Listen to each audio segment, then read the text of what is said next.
Welcome back, freelancers. In this video, I'm going to talk about how to properly identify an industry and offer a specific service to that industry. And everybody's telling you like, hey, yeah, choose an industry, focus on one industry, niche down, but nobody tells you how to niche down and how to find the industry that actually pays the lot. Let's get straight into it. I understand that this might be a little bit glared, so if anything, my editor will actually put a screen here. So to make it as easy as possible for you guys to understand. Why am I qualified to do this? Number one, I've kind of worked with about 200 freelancers. I've helped freelancers all around the world build their freelancers, jobs, freelancing careers into a business entrepreneurship career. I myself generated multiple 5 figures and also 6 figures. I don't have to brag, but like enough. Let's go straight to the value, please. So that should be enough to kind of pay attention. And if you're here, welcome. This is my second video. Press the subscribe button because you're about to get a lot of value. Let's get straight into it. So, number one, NSF. What does NSF stand for? NSF stands for narrowing the service, segmented by need, and focusing on products. I first found this concept when I was going through a Harvard lecture. Me myself, I love going through Harvard lectures, and they talked about this concept of narrow service, segmented by need, and focus on products. This concept is used by tech companies in Harvard to kind of understand who to identify and where to sell their services to. But we can apply it into the freelancer industry and to you guys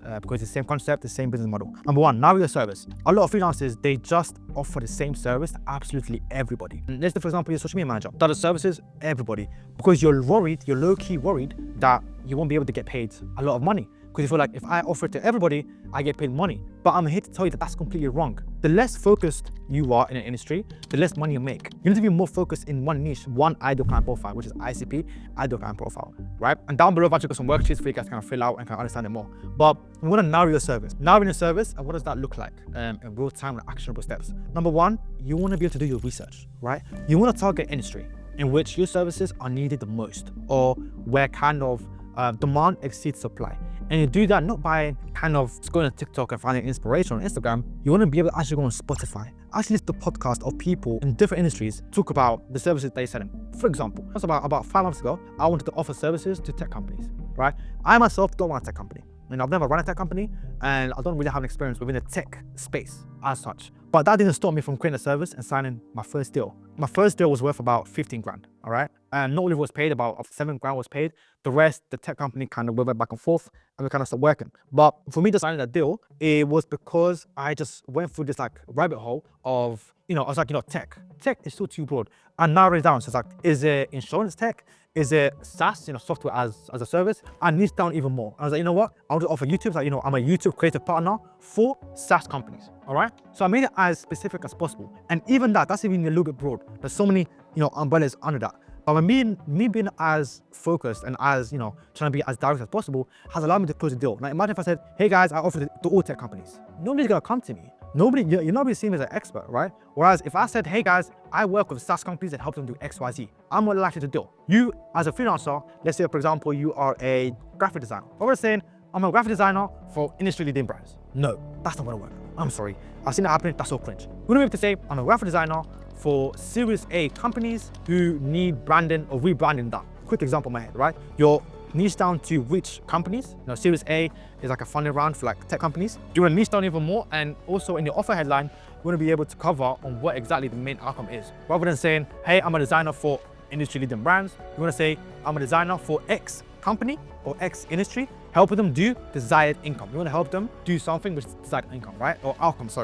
That's kind of how you want to kind of choose an industry or choose your offer headline. Figuring out industry is figuring out what to actually charge, because a lot of people are offering services that your clients are not willing to pay. For example, there's no point of you offering copywriting services or design services to a publicity brand, right? Like what we're seeing if you go on ChatGPT, the publicity space, like newspapers and news articles, whatever, like actual physical articles, they're dying out. It's a dying industry. So even though they might need it, they might not even pay you enough. But as you go for the same services to another industry, and they can pay you a lot more money because you'll need it, right? For example, if a designer, the tech industry, these guys always need designers. That's why people like Design Joy are doing millions a year, right? By being a design partner and is working with tech companies. That's the industry that I would focus on, is tech, right? Because there's new tech companies coming every single month, or every single week, every single day, there's a new tech company, right? And the way they work, for example, is that they raise funding, which means they've got money to invest, okay? The clothing brand industry, for example, there's not constant clothing brands coming out every single day. While the tech, there's plenty worldwide. There's a massive tech industry in India, Pakistan, China, Japan, like every single country in the world has a tech kind of sector. But you're offering the services, there's an unlimited supply.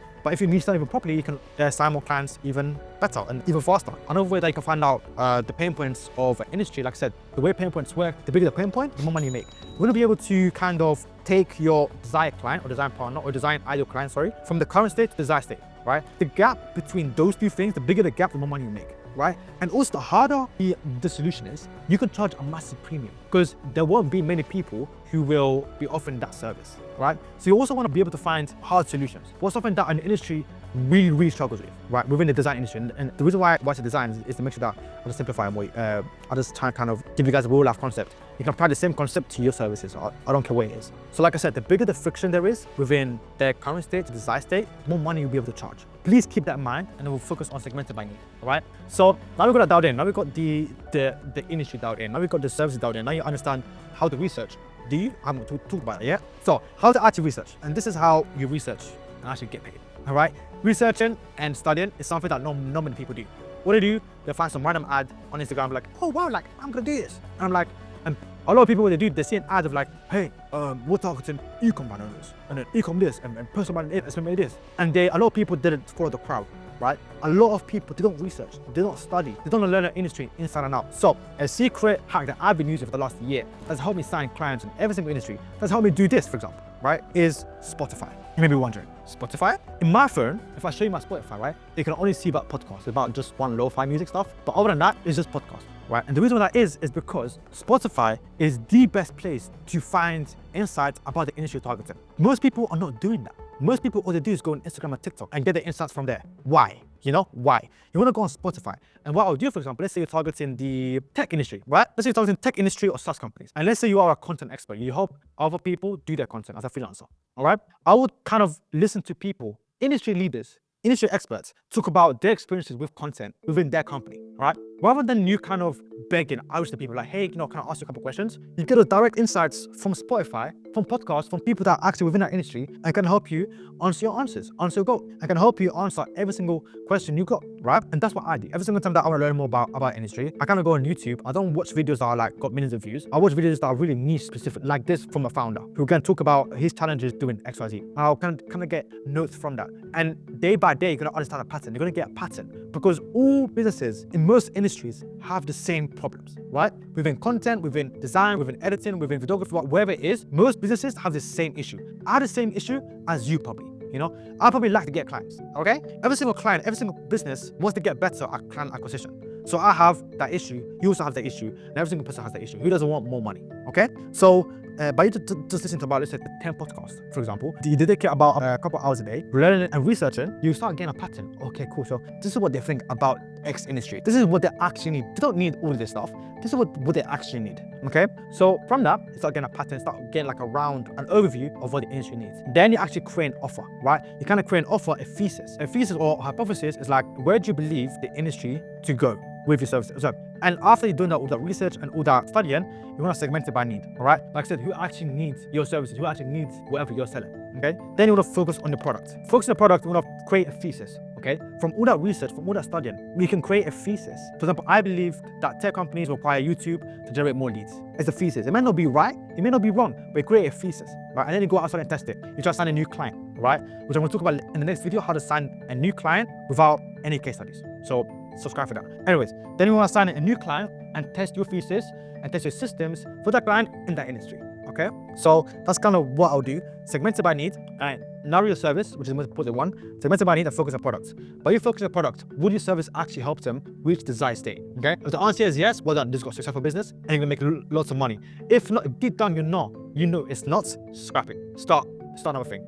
If you know deep down that your services can't help a brand reach amazing results, amazing case studies, there's no point in doing this, right? The reason why you're doing this is not because to make more money. That's the issue. You're doing this to help other people and serve other businesses and create insights and get insights, which then will make you more money in return, all right? So that's what I'll do. Hope you enjoyed this. Any questions, anything like that, my Instagram is down below, or my email is also down below. You can DM me or email me any questions you got. And there's a couple of worksheets down below also. They can kind of get insights from. I hope you enjoyed this. Also, guys, this is one of my first videos here. So I hope you enjoyed this. If you did enjoy, just please comment down below. It'll help me a lot. And I kind of like, what do you guys want me to cover, right? I'll be kind of posting twice a week, giving insights for freelancers in the creative industry. So if you haven't, click subscribe, enjoy the video, and peace out. If you're still, listen, why are you still here? Yeah, why are you still here? Click subscribe.